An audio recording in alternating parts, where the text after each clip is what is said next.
என்ன பண்ணுறீங்க ரெண்டு பேரும்? ஸ்நாக்ஸ் சாப்பிட்டு சொல்லு.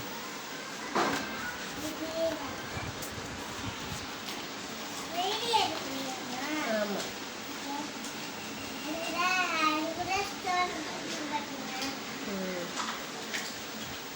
என்ன ஸ்நாக்ஸு? முறுக்கு.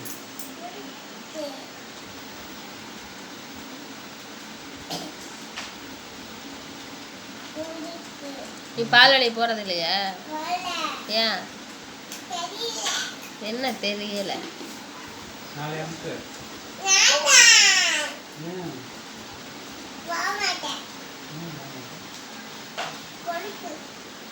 கொழுப்பு தான், கரெக்டு தான், கொழுப்பு தான் உனக்கு. கொழுப்பா? எனக்கா? எனக்காண்டி? ஆருஷ்க்கு பெரிய கொழுப்பு. சொல்கிற பட்சே கேட்கறதில்ல. இது செய்யாதன்னா அது செஞ்சுட்டே தான் இருக்கான். அதுக்கு தான் அடி வாங்குறான் நல்லா. ஆமாம் ஆமாம், நான் தான் அடி வாங்கினேன். ஓகே, பாய் சொல்லு. பாய் சொல்லு.